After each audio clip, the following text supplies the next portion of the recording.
Welcome to the Successful Home Inspector Podcast, where we discuss everything you need to know about home inspection from A to Z. Brought to you by Preston Sandlin and Home Inspection Carolina. We're here to share some success stories and some not so successful stories. Some things we can all learn from, and maybe, just maybe, we can help each other and raise the profession. So sit back, turn up the volume, and enjoy. Now, here's your host of the Successful Home Inspector Podcast, Preston Sandlin.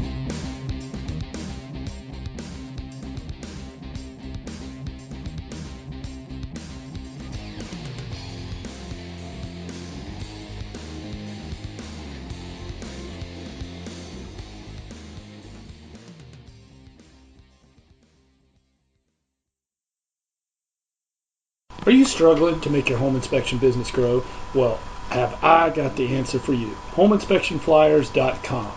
At HomeInspectionFlyers.com, you get 5 flyers a month. There are 3 sales flyers and 2 recipe flyers. And you can customize them to exactly what you want.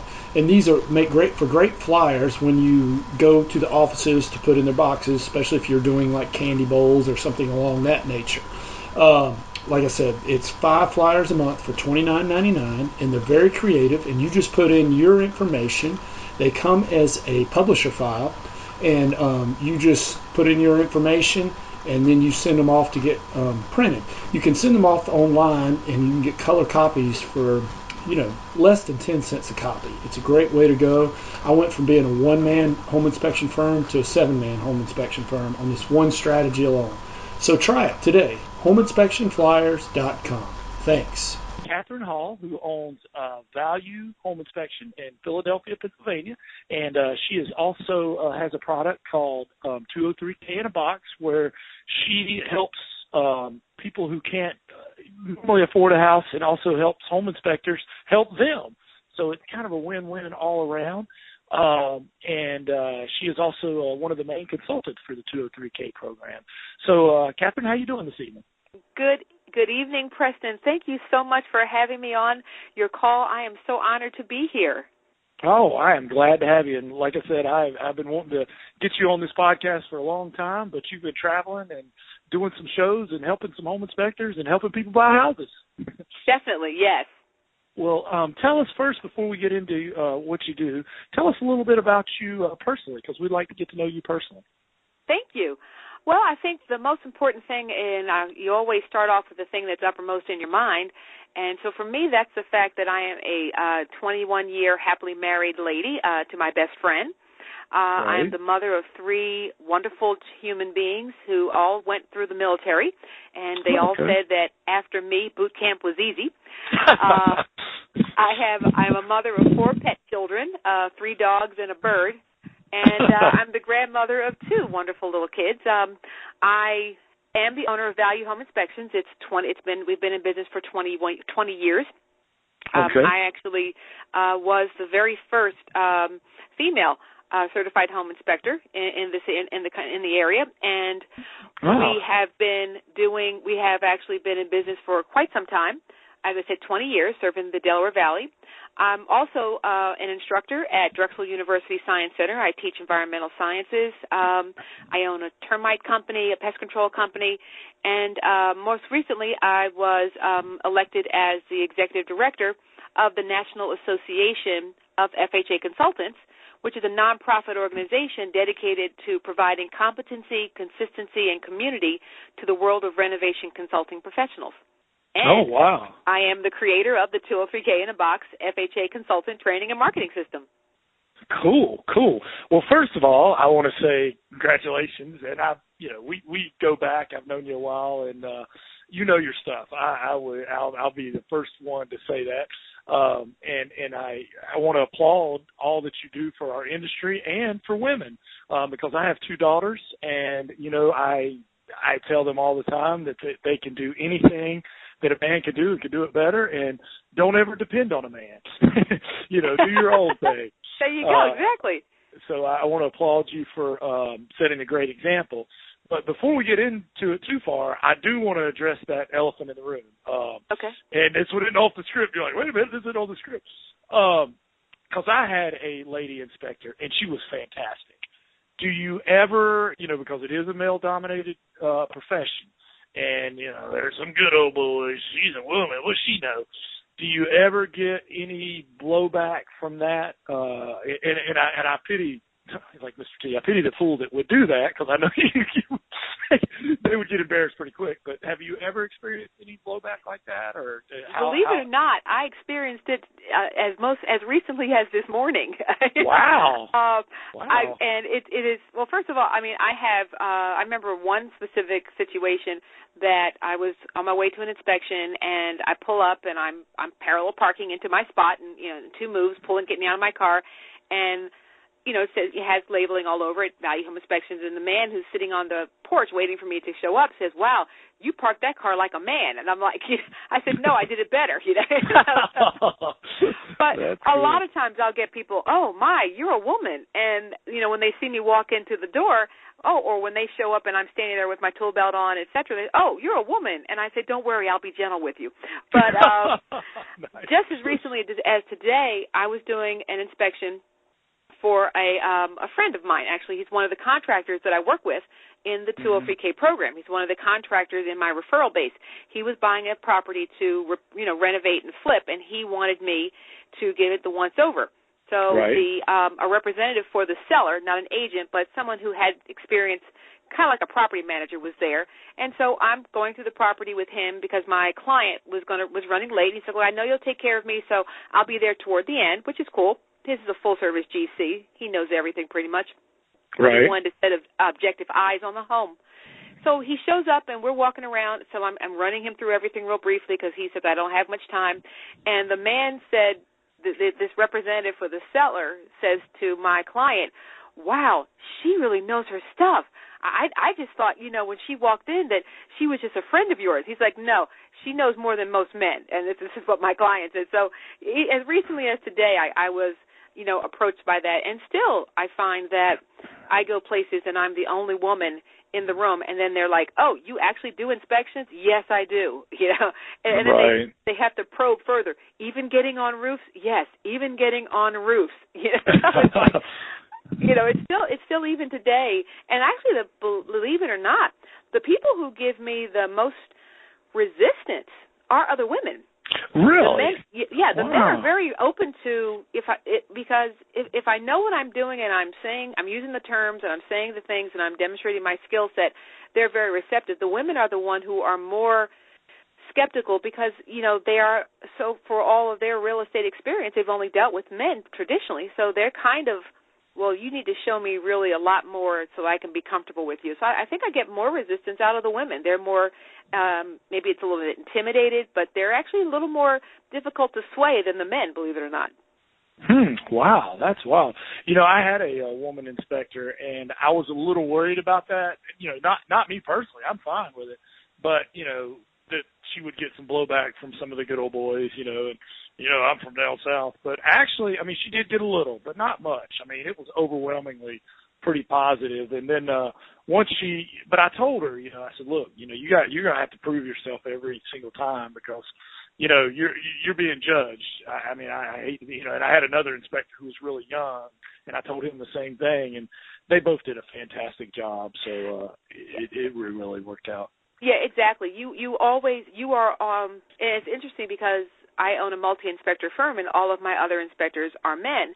And it's interesting because they walk in and they have instant credibility and instant respect. And so with that being said, they can be a little more easy. They can present themselves easier. They can joke around with the customer. They can have a more relaxed demeanor.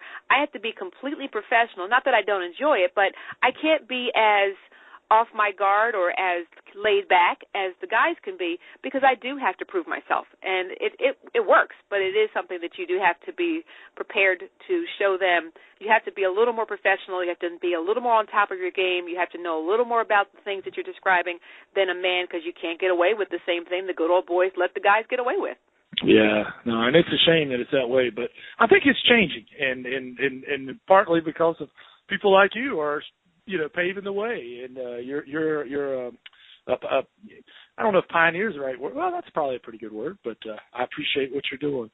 Well, Well, tell us, Catherine. Not many of us grew up wanting to be a home inspector. Not even sure that profession existed when I was a kid. What did you? How did you get into home inspection? And then the second part of the question is, what did you want to be when you were a kid? Well, basically, when I was growing up, and you have known me. I've been involved with the Millionaire Inspectors community going on 11 years now. So you and I have known each other a long time. I don't think there's a year that goes by that I'm not on Mike's stage for some reason or another. But as you know, so this probably isn't hard for you to imagine that when I grew up, I wanted to be a singer and a stage performer. Right. I'm sure that's so hard for you to visualize. No, I can see it. You know, I've always loved singing and acting, and actually I thought I was going to be the next Whitney Houston, not. Right. So, my father, however, worked in public housing for the city of Philadelphia, the Department of Licensing and Inspections, and for reasons that were important to us all, he used to take me around with him as he traveled around the city inspecting and evaluating low-income housing projects. Right. And I remember once I was asking him as we drove down a street with particularly dirty, run-down homes, why the people in those homes didn't keep their houses cleaner. Why weren't they taking care of their properties? Right. And I'll never forget his response. He said, people don't have the strength or heart to keep a home clean that is falling down around them. That was my introduction to residential housing. And right. I wanted to help those people. I felt, well, if we could help make their houses better, if we could do something to make them have more sense of pride of ownership, then they would enjoy it more and they'd take care of it more and things would be better for the whole community. And as I became a home inspector, and actually we use the term building consultants, I'm sure you do too, right. Many years after that was when I actually met a man who was a civil engineer. He had just left the Army. And he was looking to start a business. We met at a business professionals networking event. And my background, I went to Cornell University for electrical engineering. And we decided to start a company together.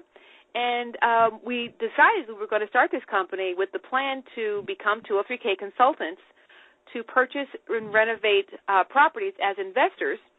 Unfortunately, that was the year before the federal government disqualified investors from doing the 203K. So we started a home inspection company, and we had to divert ourselves into just home inspection because we couldn't do 203K except for owner-occupied properties. And later that person became my husband, and that was 22 years ago. Oh, okay. Yeah, it's all the puzzles. I've seen a lot of these pieces of the puzzle, but I didn't realize how they fit together. That makes a lot of sense. Well, so you talked about how long and how you got into the inspection. You want to be a singer. Well, you talked about how you got into it. Tell me about some of the changes you've seen since you've been in the home inspection business. Well, I'm sure you have experienced this as well as a seasoned veteran that you are. I think the one thing that hasn't changed is your flashy pants. I think that is an industry constant. Fancy pants. Fancy pants hasn't changed, okay? But I think the technology really has made a difference in the quality of the service we can bring to our clients. I remember, I don't know if you were back, as long ago as that, but I remember doing inspection reports on 3-part NCR paper with a medium pen, because you couldn't, a fine point pen, because a medium wouldn't make it hard enough to get through all 3 copies, and you'd be grinding your hand on this paper. On the hood of your car, trunk. On the trunk of your car, right, exactly. Right. So, you're sitting there grinding out this, and then you'd rip the pages out and give one to the agent, one to the buyer, and you'd keep one. And then I remember we didn't use cameras, and the reports were handwritten. I remember when faxing was the big thing, and people wouldn't give a fax number because they didn't want to spend the money for the thermal fax paper for the report. Remember? Bring it over because, we don't give out fax numbers, and no one gave it out. And so I believe that when digital cameras came along, it was, to me, in our company, I think it was the best thing since the invention of the outlet tester, because it just was, wow, we can document what we did, and it was a very, very cool thing. I think the change and improvement in the relationships between real estate agents and home inspectors, however, is the most beneficial improvement in our industry. I feel that now real estate agents, at least the premier quality professionals that you really only want to work with, think of us as partners. with the mutual goal to help the home buyers enjoy a better experience. And with that kind of synergy between the players, it just makes everything work so much smoother. I mean, I remember the day when we would be calling an agent to schedule a home inspection, and as you know, home inspection's only been around 25, 30 years.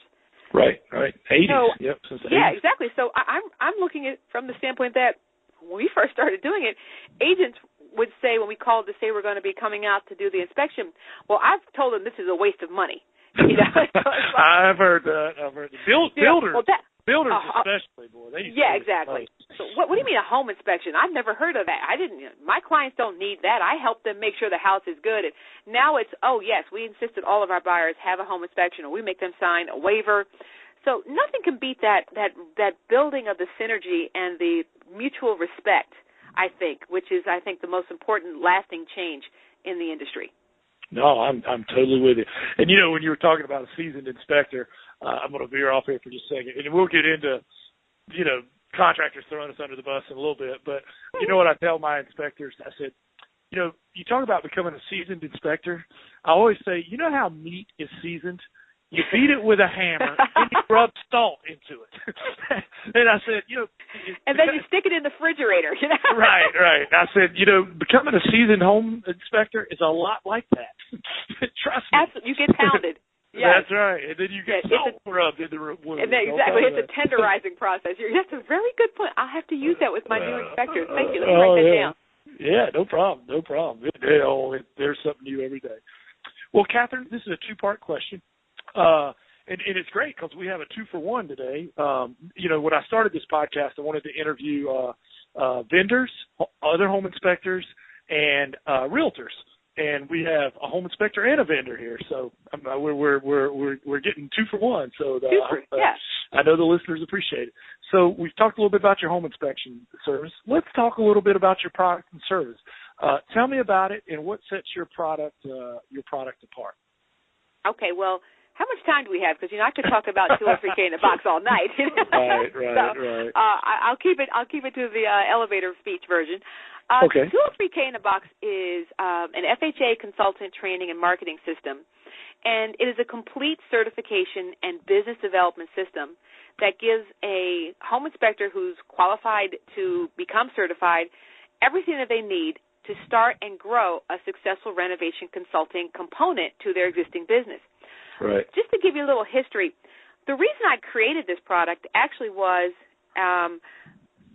in 20 years in business, and I'm sure this is not something that surprises you or any of the other seasoned inspectors, I've actually had a lot of home inspectors come through my door. It's unfortunate, but it is somewhat of a, you know, a lot of transients in this industry. People come in, they stay a couple years, and they go. Right. So it's one of our unique selling points is that all of our inspectors are FHA consultants, so that we can provide that service to any buyer at any point in the process. So every time I hired someone, I would have to individually train them, help them put together their certification package, teach them what they had to do, help them, you know, submit their paperwork, and then walk them through the process of doing the 203K. And I kept doing this over and over again. And finally I said, you know, I could have had a V8. No, I said, so I said, wait a minute, why don't I make this a canned package, and that way I can just give it to the employee at the point where I feel he's ready to start doing this work. He can go through the system, do the process, get certified, and do it. And I don't have to keep putting my hands in it. And it frees me up. And it worked. People were easily and quickly able to get certified. Even with the transients of people with the turnover in my company, it worked repeatedly. And so then I put it together in a package, and it actually has now worked for over 150 home inspectors / building consultants in the entire United States. Cool. I think what sets us apart, I believe what sets the 203K in a box consultant training and marketing system apart from the few others out there is the hands-on support and timely resources we provide our members. Okay. You see, I'm a currently active 203K consultant. I am out there pretty much every week in the grind doing this work. And that being said, I'm aware of any and all change on a shelf and just left it there to become stale and ineffective. Right. Everything that I teach is current and active, and we are the only 203K consultant training and marketing system out there that provides bi-monthly coaching webinars that cover all phases of the business, from the technical aspects, performing the consulting services, to business development, marketing, and overall client, prospect growth and business growth. So we are the only one that does all of that. Okay. Cool. Well, that kind of leads into my next question. You kind of answered. Do you have a training on how to use your product, and what's that look like? 203K in a Box is all about training. Matter of fact, it's part of the name. Right. And every member receives personalized assistance from me. And matter of fact, I'm training a new person to assist with that because our membership is growing. But everyone receives a monthly 30-minute one-on-one coaching call with me, as well as the bi-monthly webinars I just described. We also provide a mailing every month with additional training and success supplies. For example, this month we sent our members the complete information and slideshow and tools for how to conduct monthly free homebuyer Q&A webinars. So I think if nothing else, that's what we do, because every person that becomes a certified 203K in a Box consultant puts that seal on their website or magnet on their car that says that they are a 203K in a Box certified consultant. They're representing us. So our organization is only as good as the least skilled person. So it is my personal mission that everyone receives the same amount of training and support that makes them feel just as though they had the 20 years of experience that I had when they step out the door, even on their first appointment. Right. So you're vested in it as well. That's good. Absolutely. Well, I'll go over this again at the end, but if in case somebody's not listening to the whole podcast and they wanted to find out more about this, how could they? Is there a website, or could they contact you, or do you have a website or Facebook that they could go and find out more about this, Catherine? Yes, and yes. So okay. Our website is very simple. It's 203kinabox.com. That's 203K as in King, INABOX.com. On that site, they can click the link and subscribe to our free monthly webinar. To our free monthly newsletter. We also have a Facebook page. You can search for us at 203K in a Box. You can also search for me, Catherine Hall. Actually, Catherine Brooks. My Facebook page was established under my married name, so Catherine Hall Brooks. You can search for me on Facebook. And also, the National Association of FHA Consultants has a Facebook page and a website, which is NAFHAC.org. And on that site, you can download a free copy of my book, Insights of a Successful 203K Consultant. Oh, awesome. You are bringing the value tonight, Catherine. Thank you. You are definitely bringing the value. Well, we're going to switch gears a little bit because I like to keep people off balance, but we will. I'll get all your contact info again at the end in case, because I know a lot of people listen to this in their car. Well, tell us, switching gears a little bit, do you have a success quote you could share with us, and is there a time that success quote applied to you? It's interesting you asked that, because a success quote, I actually have two. It's interesting. I have two. One is actually in the inside cover of my book, but I think I'm going to use this one, the other one, since I'm talking to fellow home inspectors. I think the one that I would like to share with you is the one that says, when I tell my members this too, when you have more time than money, give your time away and the money will come. It's my own quote. It's not I have a lot of quotes that I believe in, and for example, President Bill Clinton says, if you have a gift, the best gift is the gift to inspire. So that's one of the things that President Clinton says that is one of my favorite quotes that he has. But my personal quote is, if you have more time than money, give your time away and the money will come. Cool. I like it. That's good. And I wasn't sure. No, that's okay. Oh, okay. Well, cool. I'll tell you the other one. The other one is the quote that I end every live home buyer workshop and any presentation I do, I end with this quote, that no matter what you're trying to accomplish in life, there's only three things that you need. You need God, you need faith in God, and you need patience to let Him work His will in your life. And that's kind of the way I live my life. Nice. I like it. Let me tell you, this is how I end every one of my meetings with my inspectors. it's kind of, I say three things. The first one is, remember, every inspection's a marketing opportunity. Number two, remember, every house you inspect will be inspected by another inspector. And be nice to everybody, because those that deserve it least need it the most. Very nice. I like that. I like that. Especially the last one. The ones that deserve it the most, deserve it the least, need it the most. The most, yeah. And I stole that from somewhere. I wish I could give credit to who I stole it from, but I'm not even sure.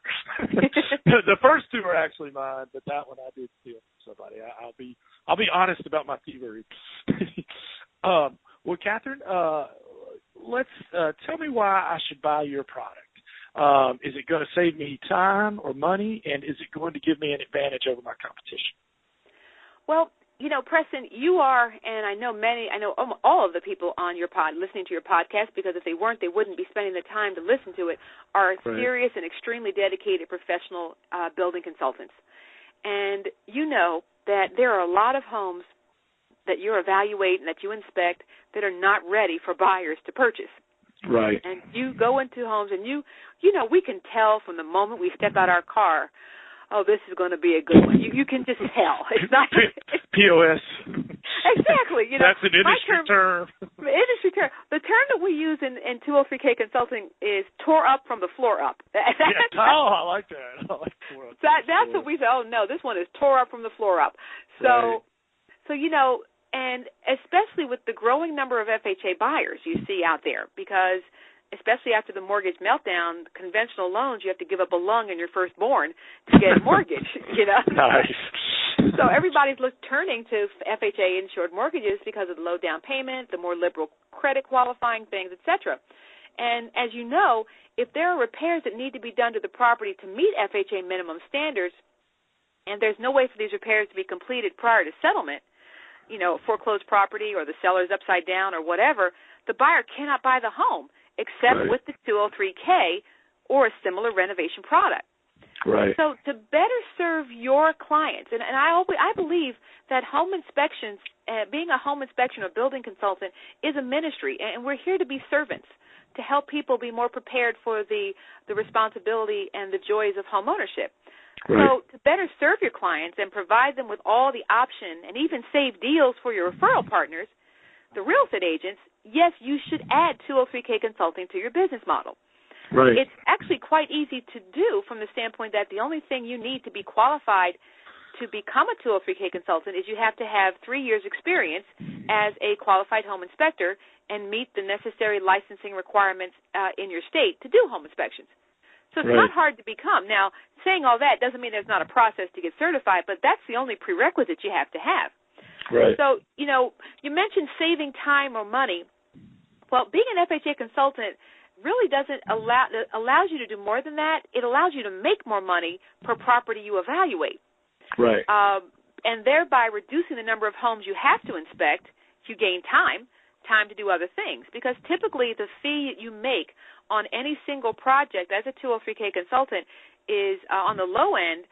It can be, on a 203K project, the lowest that you're going to make is for a full project with, 2 draw inspections. You're looking at around $1,200 at the low end. And on the high end, I have actually received fees totaling $3,500 to $4,000. Wow. So how many homes do you have to inspect to get $4,000? And how much liability? Exactly. I was thinking that exactly. Every time you go in a house, there's that risk of lawsuit. Well, if you can reduce the number of homes you go into and still make the money that you need, that gives you more freedom to enjoy your work. Right. And go ahead. I was going to say, what you're saying illustrates exactly, the truth about this business. If you want to make more money in this business, there's only 2 ways. And that's either do more inspections, inspect more houses, or provide more value, thus, charging more fees, but provide more value per house. And that second way is much better because the first way involves a lot more liability. And you know what? It also gives you an advantage over your competition. Right. Because what better way to separate yourself from your competitors than to be able to say that you are more than just a home inspector? Right. And when agents learn that you have the ability, if needed, to change the reporting you are doing for the client actually sometimes right in the middle of the inspection, to a different service that will actually save the transaction, your list of referral partners will grow because you will truly be a one-stop shop. If you're saving deals instead of killing them, which they think we all do, right, you're going to be that person. You're going to be that go-to person. And again, like you said, two ways to get business. Either you get more people to pay you or get more from the one person that you already have a relationship with. Right. Sign me up. I'm ready. There you go. What's that website again? There you go. 203kinabox.com. I hear you. Well, Catherine, this is I'm going to combine these questions because they're kind of alike a little bit. What do you do in your spare time? And tell us something most people don't know about you. I'm sorry, spare what? I mean, yeah. Can you spell that? You know, exactly. Let me open up my Google and see if I can get a dictionary on that. Actually, I do have spare time, and I do jealously guard it. I enjoy long walks with my corgi, Skippy, my dog. Mm-hmm. The other two dogs are my husband's. They don't talk to me. So, and we try to do that. I was taking a sip of something when you did that, and it went up my nose. Made me laugh. And we go out in good weather every day. Every day we go out for a walk and to go play Frisbee. And I love golfing with my girlfriends. Right now, spare time is a little scarce because I'm in the final stages of creating the first web-based 203K rehab project reporting system, and it will be integrating with Inspection Support Network, and it will also be the first to integrate and provide an interface for contractors to work directly in the system to create the reports that they need. So with that being said, I'm hoping to begin beta testing the end of this month, beginning of next month. So spare time is a little hard to find right now, but it's a labor of love, so I don't mind the extra hours. Now, answering the question of what most people don't know about me. Okay, well now, Preston, if I told you that, then the people would know. So wait a minute. I have to kill you. Exactly. Thank you. Okay. Let me see. Well, everyone knows that. Well, everyone who knows me knows that I'm not the best cook, and that in reality, my golf handicap is actually picking up a club. So I think something that most people don't know about me is that I am an avid fan of old-time radio serial dramas. Really? Sirius XM. I have it on my car, my cell phone, my tablet. I should be listening to some motivational or business success tapes or recordings, yet I'm listening to my favorites, yours truly, Johnny Dollar with Bob Bailey, or Our Miss Brooks with Eve Arden. You know, so I know it's kind of hokey, but I just, you put me in front of a Sam Spade where he's slapping women around, or something like that, right. And you've got me hooked for an hour. Right. Now, don't tell anybody, please. I won't. Only the thousands of people who listen to this podcast. Exactly. Yes. Well, you know what I do is I mix it up. I'll go one fiction, one nonfiction, one fiction. And I love, all the business books and all that. But, I hate to say that all work and no play makes, Johnny or Jill a dull boy. I don't believe that. But I think you do need a little fiction in your life and a little, and then come back. I just go back and forth. I'll go business book. Yeah, I'm reading a really great book right now called Outwitting the Devil. Oh, excellent. Napoleon Hill. By Napoleon Hill, yes. Right, he's got the devil on the stand. Yeah, exactly. Yeah, oh my gosh, that book is so yeah, I do mix it up, and I try not to, tip the scale. Moderation in all things, Absolutely. Except chocolate chip cookies and milk. I mean, there's never too much of that. No, I hear you. Well, and I've always heard that saying, you can never be, You can never be too rich, too smart, or too good looking. But there you go. I've never had any of those problems. I have 0 out of 3. So yeah. Yeah, I'm 0 for 3 on that too. Well, Catherine, you know as well as I do that if you do enough inspections, you're going to have an unhappy camper. What is they called? UFC or something, unhappy camper. How do you handle an unhappy camper, and do you have a process? What's that look like? Well, it's interesting, and actually another reason why I love being an FHA 203K consultant over being a home inspector. Of course, as a home inspector, as the owner of a home inspection company, obviously we do have an occasional unhappy camper. Right. But when you are an FHA consultant, well, let's think about what an unhappy camper is. If you think about it, people get upset and call you up and want you to do something, not because they found something wrong in their home, but because they don't want to pay for it. And because they don't want to pay for the problem that you missed. whether you missed it or not, they're going to try to find somebody else to take responsibility for their life. Right. And that's why they call. They're not. You're dead on. So it's not a matter of something's wrong. It's when are you going to come pay for it? Because if you just wrote a check for everybody who called you up and says they were unhappy, you wouldn't have anybody unhappy. They'd be getting what they want. So it's only friction when you have to stand up for the fact that I can't be responsible for your home for the rest of your life kind of thing. Right. But as an FHA consultant, the borrowers, and we use the term borrowers as opposed to buyers because many of our clients, about 45%, are actually existing homeowners who are renovating and refinancing their mortgage. That's another great thing. I could spend 20 minutes talking about the fact that we don't even have to deal with real estate agents at all on 45% of my projects. Don't get me started.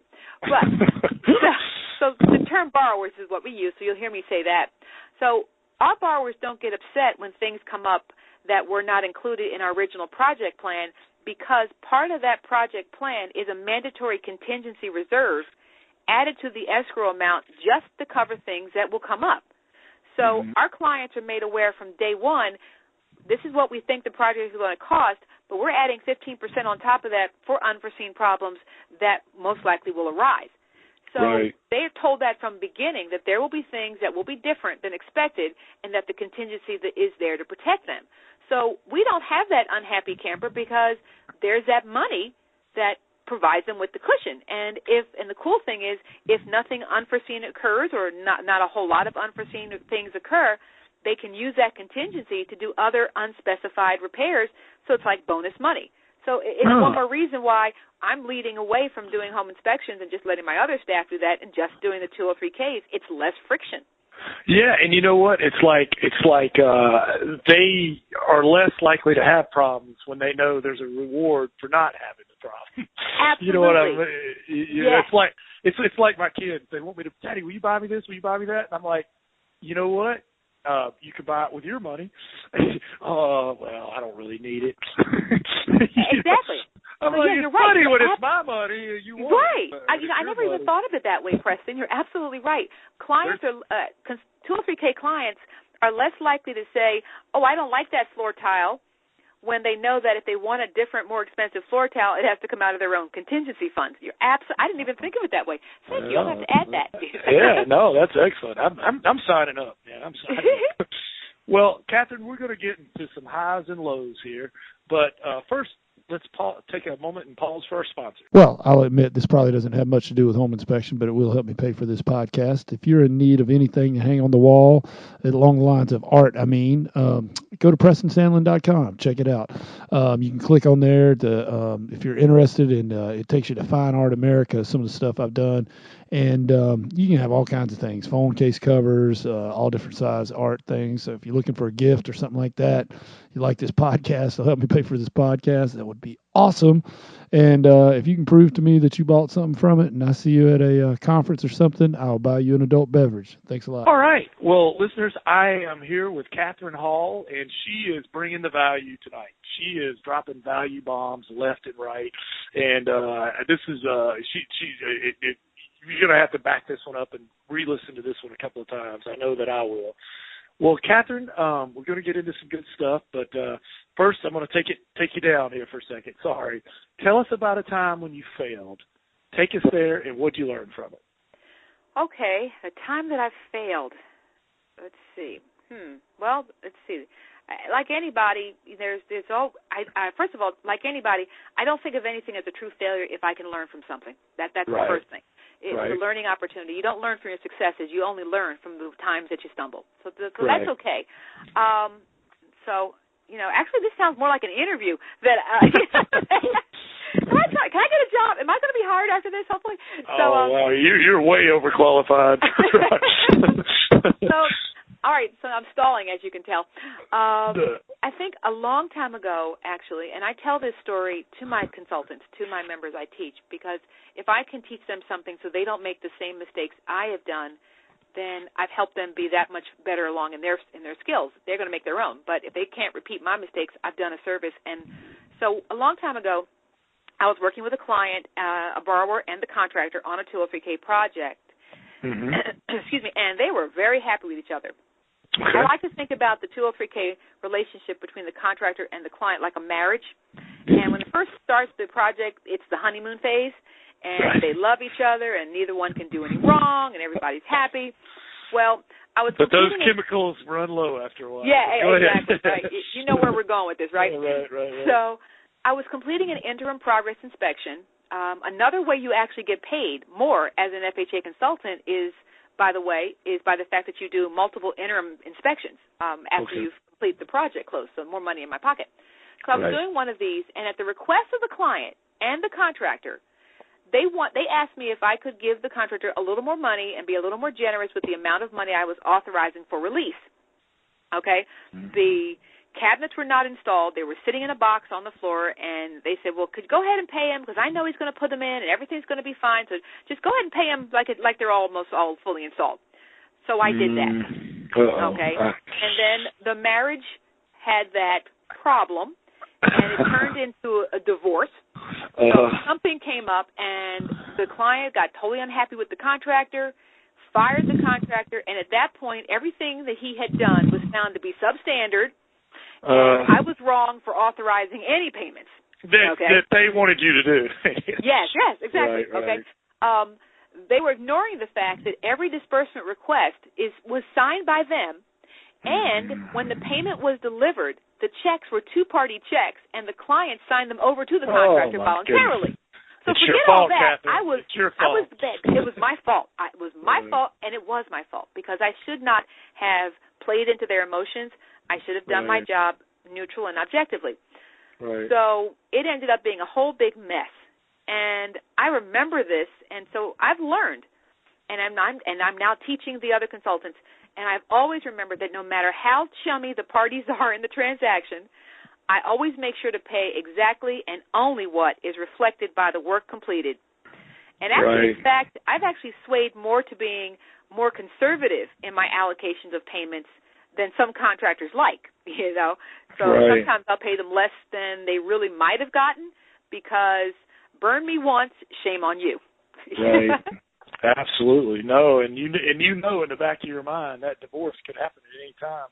Absolutely. I tell my guys, this is my philosophy, is that you'll get burned on something, but you'll never get burned on that exact same thing again. You'll get burned on something else. And you'll have muscle. I call it muscle memory. You'll remember to do things slightly different so that you can avoid that pain point ever again. And that's why we share it too. We go around the table at the end of the meeting, and I call it burned and learned. Anything you've been burned on, and hopefully, I learned from me being burned. Hopefully, we can share that so we can learn from each other. A whole lot of seasoning and salting and beating with a hammer going on in that room. So. Exactly. Well, let's bring it back up. We were down in the doldrums there. Tell us about, I call this an I made it moment, but I really, what I like better, not I made it because we always are work in progress. How about an I've come a long way moment?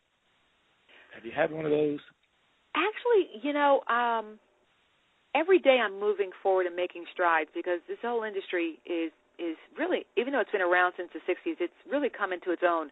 Matter of fact, the National Association of FHA Consultants is the first association of its kind for FHA consultants. So I'm thinking of myself as a trailblazer every day, but actually it started way back 21 years ago when I first started my home inspection company because, and I think one of the biggest things that has helped me go through a lot of the you're just a woman or who are you to do this kind of a thing is that I was the first ASHI certified African-American female home inspector in the U.S.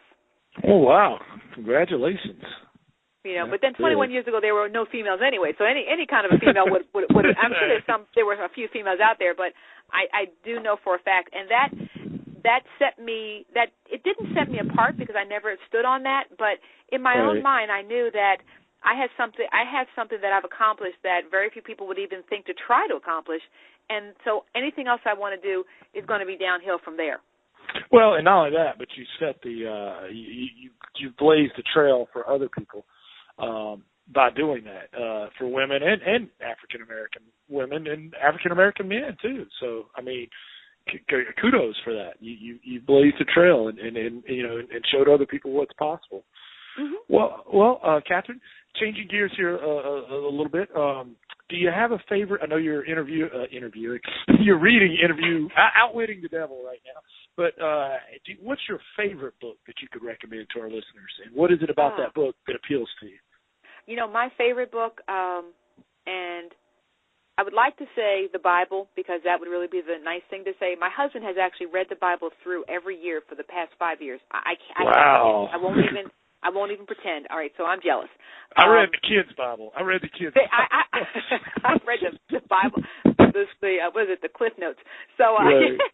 But my favorite book, and the one that I'm ashamed to say that I actually do read every year, and I actually gave it as a gift to the 203K in a Box members this year as their January New Year gift, is Think and Grow Rich by Napoleon Hill.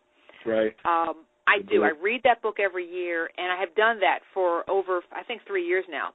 And even now, I still find new information that helps me manage my thoughts and helps me channel my energies toward my goals. You know, I think that second to God's blessings and the support of my husband and family, this book is the biggest thing that has helped me achieve so much in my life. Just the whole principles that you can think whatever you want, and if you have you have a major definite purpose. Definiteness of purpose. Definiteness of purpose and an action plan. It will come true. Exactly. Right. And that does not have to be for being a home inspector or financial wealth. It's wealth of any kind. And you know what's amazing? That book and the Devil book too were written in the 30s, and they're still, although the other one wasn't released until recently, and they're still applied today. I mean, 30s. So we're talking 70, almost 85 years ago, and the books are still very, applied. The principles are the same. They don't change. And it is. And actually, you can go even further back, because there was a book written by Wallace Wattles. Oh, Science of Getting Rich, right? Science of Getting Rich. That's the Science of Wealth. And right. That book is free on the Internet. It's free domain, and it's only like maybe 40 pages. You can print it off on your printer. That book was the precursor to Think and Grow Rich. And that book is just, it is a condensation of, it's like, wow, okay, I need to read this, and then I need to lay down, take a nap, and get up and try to read it again. It's so condensed. And it's really good. And for all the listeners out there, it's not exactly what the title, it sounds like, The Science of Getting Rich. Like, getting rich, he's not talking about, there's obviously the monetary, but he's also talking about the soul, the spirit, he's talking about wealth in all aspects of life. Right. So it's not like this, just ego thing, getting rich. It is a great book. And it's absolutely free, and it's available. It's an open domain, open source. Great. We'll have some people heading there. I'll put the link in the show notes there. Oh, cool. Yeah, The Science of Wealth by Wallace Wattles. Mm-hmm. Cool. Well, Catherine, tell us about any way you were thinking about improving your products or service in the future. Well, as I mentioned, I am creating a cutting-edge software called Genesis Rehab Reporting System. Okay. And that's going to be, I think, a real tool. And it's going to be given free to all the members of the 203K in a Box system. It's going to be a free resource that they can use without any restrictions. And I also want to expand the awareness of the National Association of FHA Consultants as the industry's single most influential and recognized resource for all things related to renovation consulting. I really feel that if we can, it's anything, one of the quotes from Micro is anything that you measure improves. No, anything you monitor. What's the quote? I forget it now. I think either one of those will work. If you monitor it or measure it, it'll. Yeah, anything that you measure improves, and anything that you measure and record improves exponentially. Right. No one's measuring or monitoring the national activities of FHA consultants, and I think that this industry deserves more recognition. I would like to. My vision and my dream for NAFHAC is that real estate agents and lenders and contractors and material suppliers and the general public will go there first. Just like back 20 years ago when I first started my home inspection company, if anybody wanted to hire a home inspector, where'd they go? ASHI. Right. So I really want to, and now, we have there are other associations out there that have made great strides in community service and outreach. There's great associations for home inspectors now. I want, but to go back to the premier beginning company association, I basically want to be the ASHI for FHA consultants in NAFAC. Does that make sense? Yeah, no, I think it's great. I'm telling you, I'm signing up. I'm getting this call. Well, Catherine, I know you don't have a crystal ball, and we talked about the past, the writing this on the carbon copy on the trunk of the car. But if we were going forward and you had a crystal ball, what would your prediction be? The home inspections, how it would change in the future? I think that more states will require professional licensing. Yeah, and, I think that's a good thing. Yeah, I think so too. I think it's a good thing. I think standardization of this industry, considering it affects hundreds and hundreds of thousands of dollars worth of property and financial investment on the part of our customers, I think it should be regulated. I think there should be some baseline standards. So I think that would be a good thing. And so I think that will be one change. So you'll see more more uniform licensing in the states. What I also believe will be the increased use of video technology. Right. We're all so having to bear in the back of our mind, let's be real, we all are thinking about that next lawsuit that might come our way. Right. And I think that if we have videotaping of inspections where every word that's said, every image that's taken is put on that nice little cube that's attached to your chest and nobody even has to wander around with a giant, camcorder on their shoulder, I think it will help protect us from frivolous claims. More technology that provide complete reporting, I think the better it's going to be to help us not have to deal with people who will say, well, you didn't say that. Well, here's the proof right here on the video. So and I hope that will happen. You are preaching to the choir. I've got all my guys wearing GoPros now, and when they do that presentation at the end, I want that filmed because that's what always happens when there's a dispute. They're always like, well, the inspector said that wasn't a big deal. Or the inspector said, and I know they didn't say that because I trained them not to ever say that ever. Yes. There's certain things that because you can never say something like that because what might not be a big deal to one person would be a big deal to another. But anyway, we still got a couple more questions. I better keep going. We're talkers, Catherine. You're a talker and I'm a talker. No. And that's good, but it's like I got to stay on We top. have an agenda. That's right. Well, and you know what? I'll combine some of these questions because they're kind of the same, actually. And I'm going to combine these two. Have you ever been thrown under the bus by a contractor? I know the answer to that question before, because if you're in this business, the answer is yes. Yeah. Do you have any ideas of how it can be prevented? And I also want to add the caveat, I feel like one of the problems is that we don't have a strong lobby in Washington, and more responsibility is being put on us.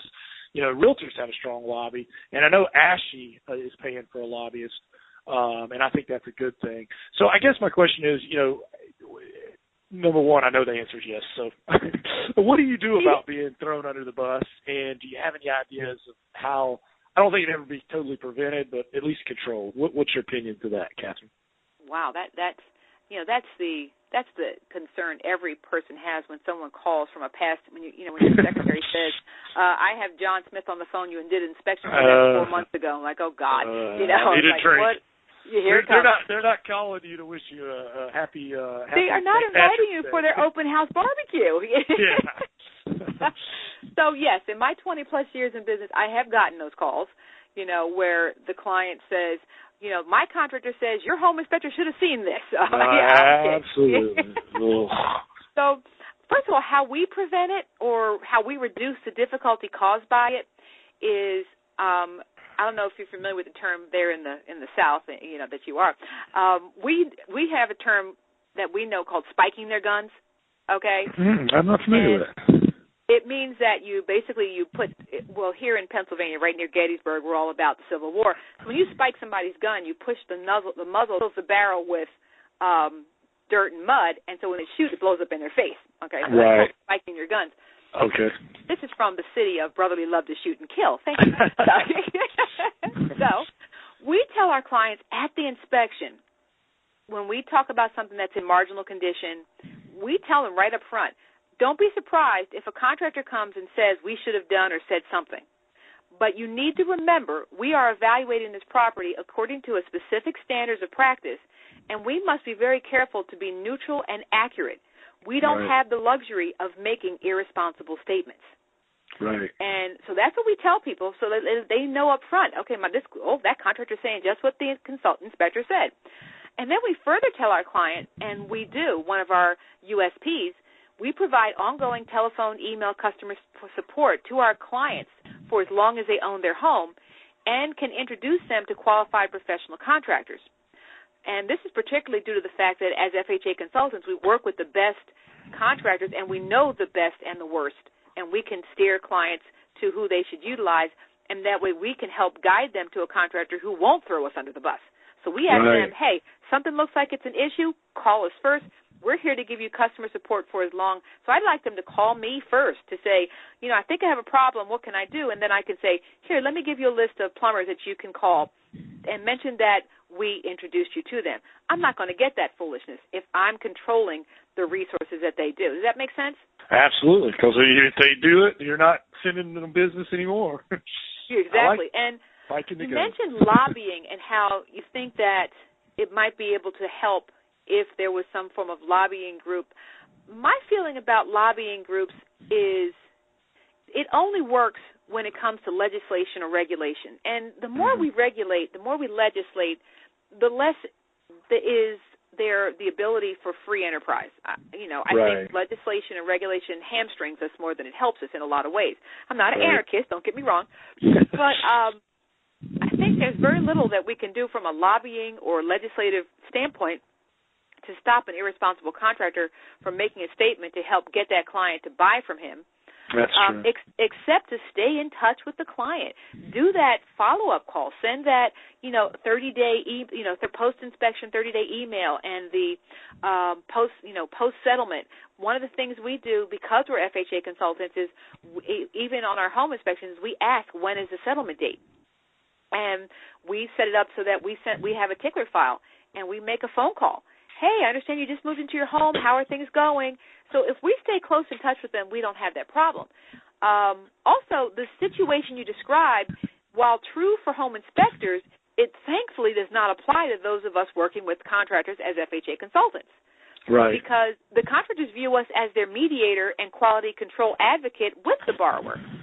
So it's not a problem. And as far as the fear factor goes, it's very difficult for a contractor to try and sell fear when they know that you as a consultant have already prepared and advised the borrower what to expect, both in the type and cost of repairs that need to be completed. So once more, I know like I'm standing on a soapbox, but another reason why I would rather do a 203K than a home inspection. Well, and you know what? Your position is doing the 203K puts you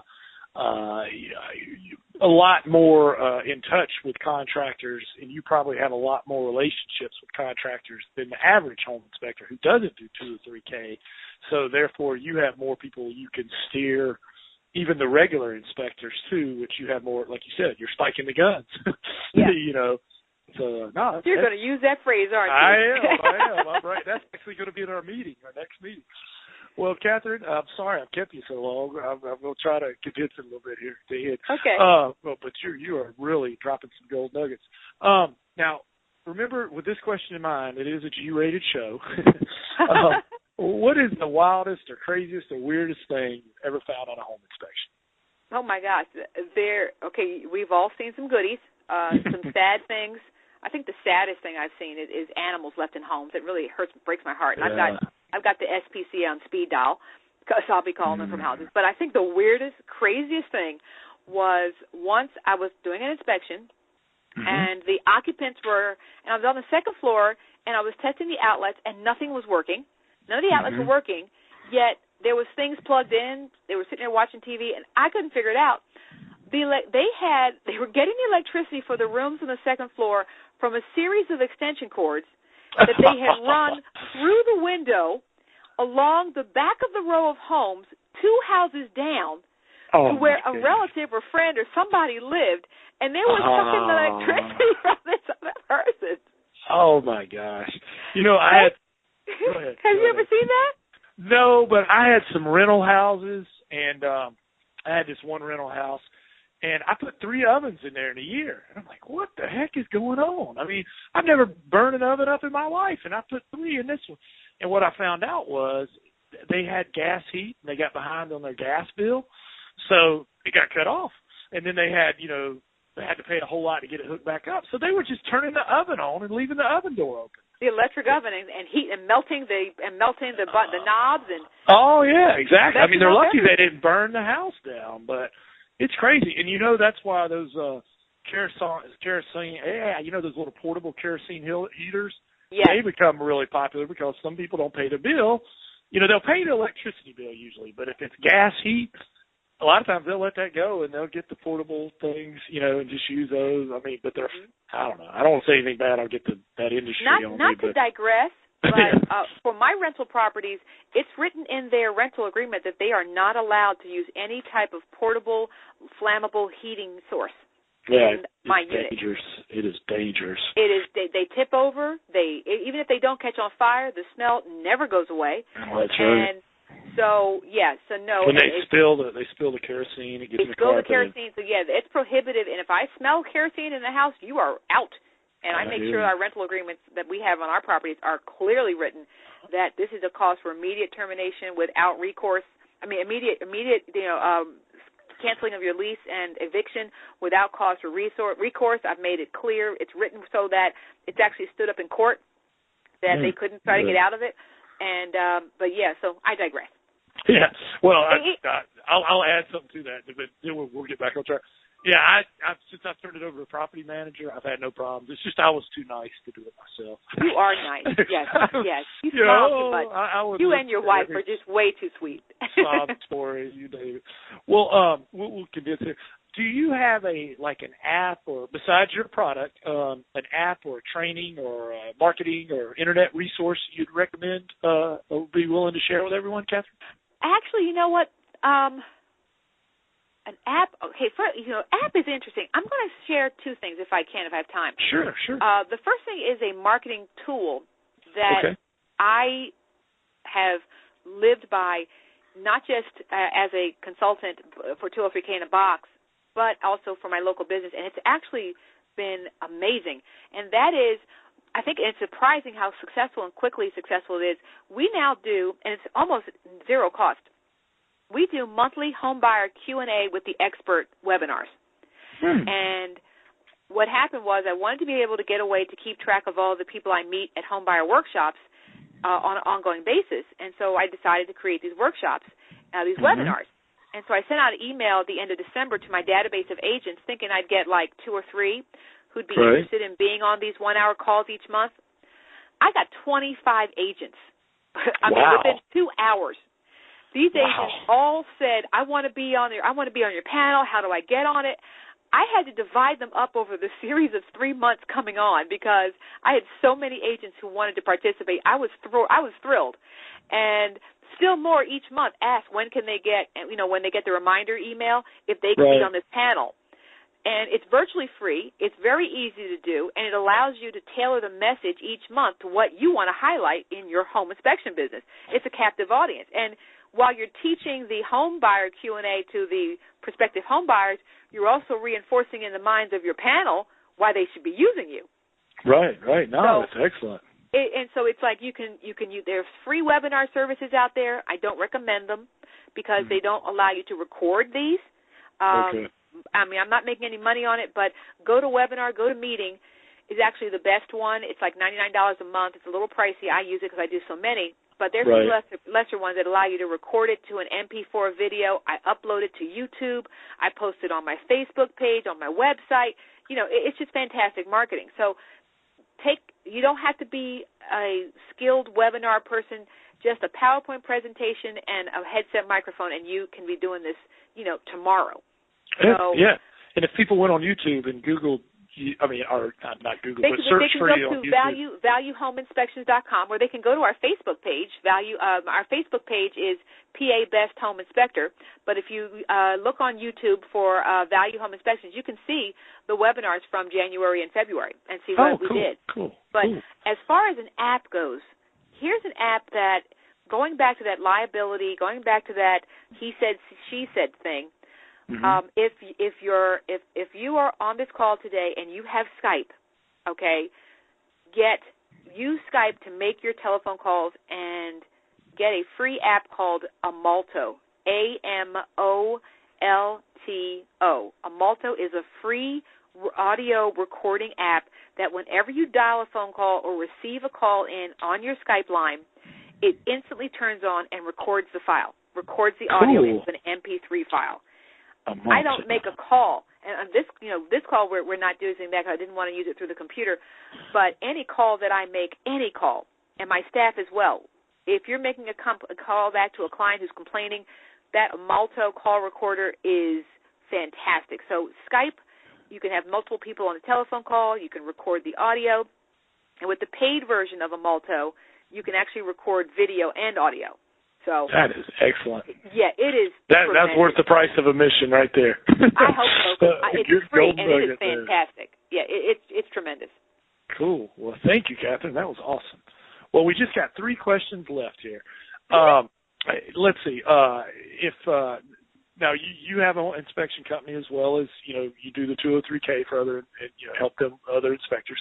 But if you had to move to a brand new town equal to the size of Philadelphia, you still had all your equipment, all your knowledge, everything you currently have, except you're in a new town where you don't know anybody, and you have $5,000. What are you doing in that first week? So basically, it's like for inspectors out there, if they don't have a whole lot, what are they going to get the most ROI for? Okay, so let me make sure I'm getting this right, Preston. I'm taking my physical office, picking it up, and just plopping it down in a new city. Correct. Okay. And you don't know anybody, but you know everything. Don't know anybody, but I've got all my facilities. I've got all my resources. I'm not trying to take that $5,000 and rent an office. Okay. Right. Wow, that's an interesting question. Well, that is interesting. Let me see. Well, it's kind of going to be like, what are you going to get the most bang? Where am I going to spend my $5,000? Yeah. Right. What are you? The first thing I'm going to do, I think, okay, I got 2 things I would do. So you said, what would I do in the first week? Okay, so I can do many things in 1 week. I think the first thing I would do in that week would be I would either hire someone on Elance or Odesk to do a market analysis, to call all the other home inspectors as if they were client, as a prospective client, or actually the way we do our market analysis is we act like we are a real estate agent getting ready to move into an area and that we're looking to find home inspection companies that we may want to work with when we relocate to this area. That's how we do our market analysis. So I would do a market analysis of the existing competition to find out where the gaps are for me to develop the USPs that would instantly set me apart from my competition. Good. Okay. Then the second thing that I would do once I've identified that is I'd spend that money on my internet, social media marketing activities to make a big, quick splash on the local social media sites and really create a buzz about what we do that's different from our competition. I would make it as, again, I would use, virtual assistants and contract workers, which are very inexpensive, on Odesk or Elance, and I would get that social media set up so that it was better than anybody's. I'd make sure my website did more, said more, was more interactive, get that Facebook page going. That's how I would spend my money. I would find out where my gap is, and then I would fill it, and I'd find a way to fill that void, create the USP, and then I would announce it to the world using the social media. And then, believe it or not, the third thing that I would do, which is how I actually started my business, I would find and reach out personally and offer services for free to nonprofit housing counseling services. Once again, going back to, if you have more time than money, give your time away and the money will come. I would offer free inspections to those people who are working with nonprofit housing counseling for first-time home buyers. It would show the quality of our service. that it would be a community outreach. It would be something that could go into a press release or even some media coverage. That's what I was thinking right there. I was thinking right, that, and then it would that's go back, pressworthy. Yeah. When you do stuff like that, it's pressworthy, and you can't even buy that kind of because you're doing a good thing, and it's a win-win all the way around. Yeah, exactly. Gold Nuggets. I can see the headlines. New company moves to city, and first thing they do is give free inspections to low-income home buyers. Boom, I'm in. You're in. I mean, that phone is going to be ringing also. Absolutely. Well, last two questions here, Catherine, and thank you for all those golden nuggets. That was excellent. Those are some writer-downers. Is there anything that I should have asked you that I didn't? Are you kidding? I didn't answer this many questions when I ran out for a seat on the City Planning Commission. Where were you on the night of? No. Thank you. I don't know. Let's see. Is there anything you should have asked but didn't? Well, I've already answered. A lot of people want to know what they need to know to become a 203K consultant. And like I said, all you have to do is have 3 years experience as a home inspector or in the general construction residential trades, referenceable experience. Right. I don't think so. I think you covered it all. I mean, if there's any questions that anyone out there wants to ask, please don't hesitate to go to the website, and the phone number's there. Call me. We actually will give people a 15-minute private coaching call with me. You can just schedule that through my office, and I can spend 15 minutes with anyone who wants more individualized question answers. No, I don't think so. I think I've showed you my passion for what I'm doing, and I think you definitely have. I want to get across. You definitely have. Passionate would definitely describe you, Catherine. You're great. You've been a great interview. Well, is there anything you'd like to ask me? Yes, I am very intrigued by this podcast, by the concept of what this is. I really am. Sure. So tell me how you got it started, and what has it done to help you improve your service at your company, and how has it helped you be a better servant to your community, to your referral base, and to your clients? Well, having thank you. Podcast. Yeah, thank you for asking. Well, a couple of things combined. First of all, I know home inspectors spend a lot of time, windshield time. We're in our car, truck, a lot, including myself. And whether you're marketing, doing inspections, whatever. And I listen to books, and I love listening to podcasts. And, I was like, man, I wish there was, a podcast that was about home inspections. There's some home improvement ones and things like that, but there's no home inspection podcast. Well, dawned on me one day, there's a niche. Somebody needs to fill that. So I thought it would be great, if we could have one that just, because we can all relate to each other and, tell some funny stories and learn some stuff. So I made it. And, to answer your question, you're exactly right. I think it's helped me because, there's an old adage, you remember a certain percentage of what you hear, a certain percentage of what you see. But if you teach it or or interact with it, you remember like 90%. So I think every person I've interviewed, I have learned a lot from.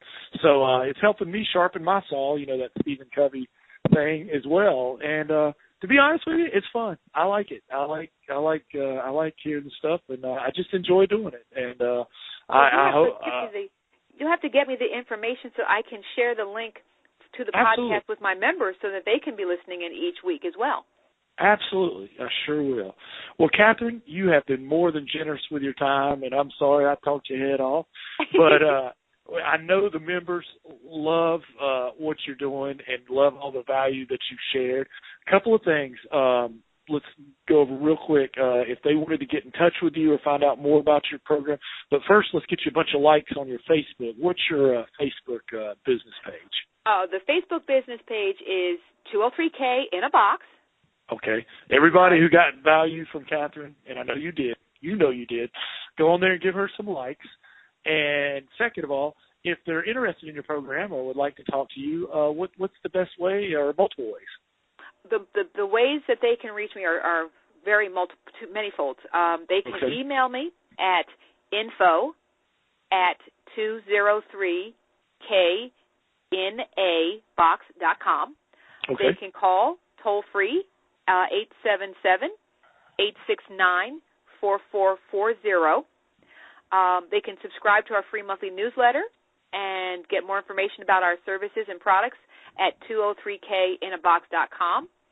They can go to the National Association of FHA Consultants, and every home inspector gets free membership for the first 6 months. Oh, cool. So you can Very cool. sign up and register for free to become a member of NAFAC as a candidate for membership. And let's see, what else is there? Like I said, my Facebook page my personal Facebook is Catherine Hall Brooks, and my 203kinabox.com. And if you want to look at my home inspection company, details about some of the things we do there, that's valuehomeinspections.com. And I have staff that answer all the phone lines. So if you want to call any of those lines, any one of my staff from any of the companies can get you to me. So, and I am on a mission to make every home inspector an FHA 203K consultant, because we all need to stop leaving money on the table. And that's what you do when you walk out of a home that's tore up from the floor up, and you're either leaving a client not able to get the home, or you're leaving it for somebody else to get the money. Excellent, excellent. Well, Catherine, thank you so much for being generous with your time, and I'll get this on the thing and send you a link tomorrow, okay? Thank you. I have enjoyed this immensely, Preston. I was actually quite nervous. I don't know if I was really kind of scared that I would do it right. So I really just feel like this is so cool what you're doing. Thank you for taking the time and the effort that you've put into this. It's really wonderful, and I know all of your listeners benefit every time they tune into your podcast. So thank you. Thank you, and thank you for bringing the value tonight. All right, Catherine. Well, we'll catch you on the flip side. Have a great night, everyone, and take care out there. Thank you. Bye-bye. Thanks for checking out the Successful Home Inspector podcast. You can find show links at thesuccessfulhomeinspector.com. Check out the website for special offers, information, and other resources. Thanks again for listening to the Successful Home Inspector podcast. And remember to check back for new episodes. The Successful Home Inspector podcast is brought to you by Preston Sandlin and Home Inspection Carolina.